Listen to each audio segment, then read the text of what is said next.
नमस्कार। आज हम आपको जीना डायोड के उपयोगों के बारे में बताएंगे। यहाँ हमने 8 एप्लीकेशन दिखाए हैं। 8 की लिस्ट है, 2 यहाँ दिखाए हैं और 6 और शीटों में हैं।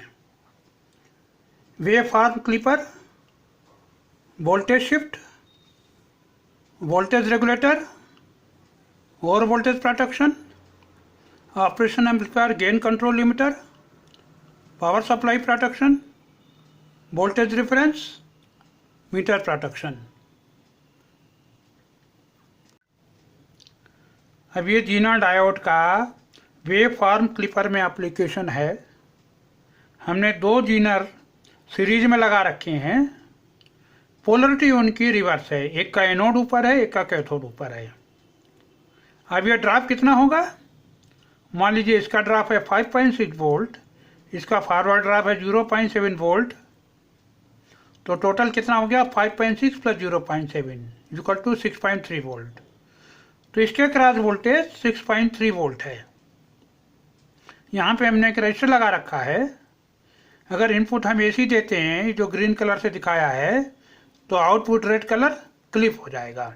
ये वोल्टेज 6.3 वोल्ट आएगा। यहाँ पे जीना डायोड का एप्लीकेशन वोल्टेज शिफ्ट में है। मान लीजिए इनपुट वोल्टेज ये है, ये वोल्टेज है, ये टाइम है ग्रीन कलर, या इनपुट वोल्टेज है ग्रीन कलर। तो यहाँ पे वोल्टेज हर पॉइंट पे इससे कम होगा जो इसका ड्रॉप होगा। जैसे इस टाइम पर इनपुट वोल्टेज ये है माइनस ड्रॉप Vz, तो आउटपुट में इतना वोल्टेज आएगा बस।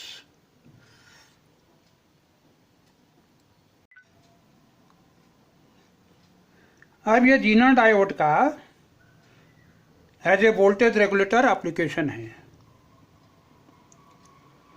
यहाँ हमने एक रजिस्टर लगा रखा है, तो इसमें करंट को लिमिट करता है। तो आउटपुट में हमें वही वोल्टेज मिलता है जो जीना डायोड का वोल्टेज है, और इसमें करंट फ्लो होगी वोल्टेज डिवाइडेड बाई रेजिस्टेंस। ये हमने एग्जाम्पल दिया है 5.6 वोल्ट। अगर 5.6 है तो 5.6 मिलेगा यहाँ पे आपको।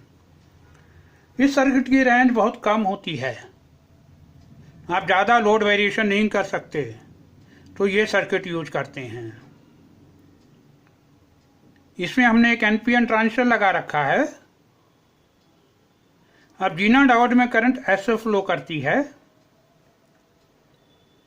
अब मान लीजिए जीना डायोड का वोल्टेज 5.6 वोल्ट है और बेस इमिटर वोल्टेज है 0.6 वोल्ट। तो यहाँ पे आपको क्या वोल्टेज मिलेगा? ये वोल्टेज माइनस ये वोल्टेज। ये वोल्टेज मतलब 5.6 volt minus 0.6 volt is equal to 5 volt. तो यहाँ पे जो वोल्टेज मिलेगा आपको 5 वोल्ट मिलेगा, 5.6 वोल्ट नहीं मिलेगा अगर ये जीनर 5.6 वोल्ट का है। तो आप ये ट्रांजिस्टर बड़े साइज का भी ले सकते हैं। ऐसे सर्किट में आप काफ़ी लोड वेरिएशन कर सकते हैं।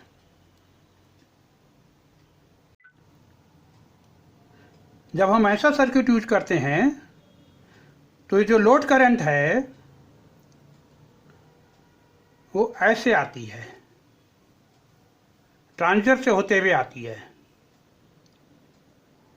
तो इसमें पावर लॉस ज़्यादा होता है, जो कि बराबर होगा लोड करंट मल्टीप्लाई बाई इसके क्रॉस वोल्टेज।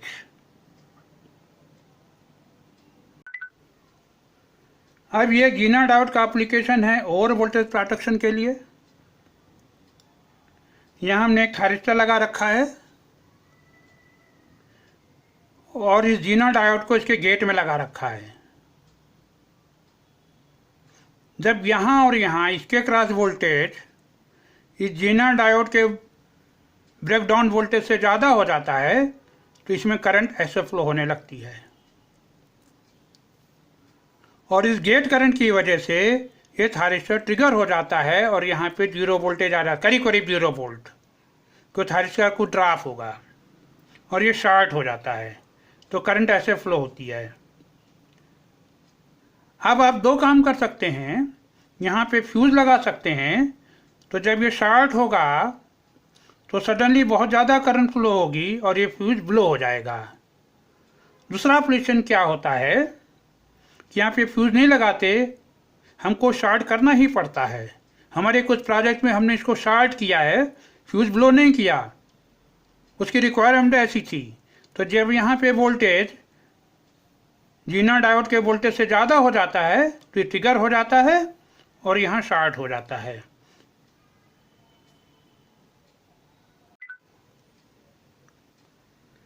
अब यहाँ जीना डायोड का एप्लीकेशन है operation amplifier gain control limiter के लिए। यहाँ हमने जीना डायोड लगा रखा है R2 के क्रॉस। मान लीजिए टोटल वोल्टेज 10 वोल्ट है, तो नॉर्मली ऑपरेशन एम्पलीफायर का गेन होता है R2/R1। अब मान लीजिए ये 0 वोल्ट है तो ये भी 0 वोल्ट होगा। ये टोटल है 10 वोल्ट, इसका ड्रॉप प्लस इसका ड्रॉप। अगर इसका वोल्टेज 10 वोल्ट या उससे ज़्यादा हो जाएगा तो करंट इससे फ्लो होने लगेगी। तो ये जीना डायोड इस फैन को 10 वोल्ट से ज़्यादा नहीं होने देगा या इसको लीनियर रेंज में रखेगा। या यूँ कह सकते हैं आप कि ये टोटल रेजिस्टेंस इक्विवेलेंट कम होने लगेगा। इसकी वजह से ये डायनामिक रेजिस्टेंस प्रोवाइड करेगा, ये इसको सैचुरेशन में नहीं जाने देगा। कहीं कहीं कंट्रोल में अगर ये पॉइंट सैचुरेशन में चला जाता है तो रिस्पांस टाइम स्लो हो जाता है, वहाँ पे यूज करते हैं इसको, और इसको प्रोटेक्शन के लिए भी यूज करते हैं। अब एक और एप्लीकेशन है जीना डायोड का वोल्टेज डिफरेंस में। देखिए कंपैरेटर है, अगर सप्लाई यहाँ पे फ्लक्चुएट कर रही है, जो बहुत सारे सर्किट होते हैं तो यहाँ पे स्पाइक्स आते हैं। अगर यहाँ 2 रजिस्टर लगा देंगे तो यहाँ पे भी स्पाइक्स आएंगे, लेकिन अगर जीना डायोड लगा देते हैं तो यहाँ पे आपको स्टेबल वोल्टेज मिलेगा रेफरेंस का। तो वोल्टेज डिफरेंस स्टेबल रखने के लिए लगाते हैं। ये रेजिस्टेंस हमने इसलिए लगा रखा है यहाँ पे आपको हिस्टैरिसीस मिले। अगर ये नहीं लगाएंगे तो हिस्टैरिसीस नहीं मिलेगी।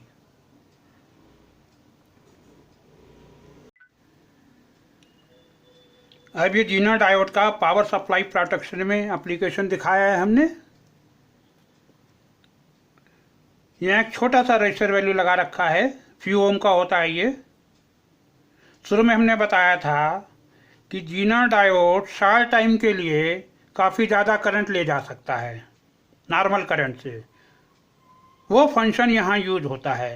यहाँ पे मान लीजिए सर्ज आ रही है शॉर्ट टाइम के लिए, तो यहाँ पे हैवी करंट फ्लो होगा जो ये ले जाएगा और यहाँ पे ओवर वोल्टेज नहीं आएगा। ये आरसी और जीनल तीनों मिलके यहाँ पे वोल्टेज को लिमिट करेंगे। बट ऐसे सर्किट में थोड़ा सा ड्रॉप हो जाता है यहाँ पर नॉर्मल करंट के लिए। अगर आप वो ड्रॉप एफोर्ड कर सकते हैं तो ये सर्किट बहुत अच्छा काम करता है। फिर मीटर प्रोटेक्शन के लिए यहाँ हमने जीना डायोड लगा रखा है, तो जब यहाँ पे वोल्टेज जीना डायोड से ज़्यादा हो जाता है तो करंट ऐसे फ्लो होने लगती है। मगर इस केस में जीना डायोड पे स्ट्रेस आता है, तो वो आपको एडिशनल देखना पड़ेगा। जीना डायोड हम ज़्यादा पावर का लें या यहाँ पे फ्यूज़ लगाएं या कुछ और तरीका करें। अब आज यहीं समाप्त करते हैं।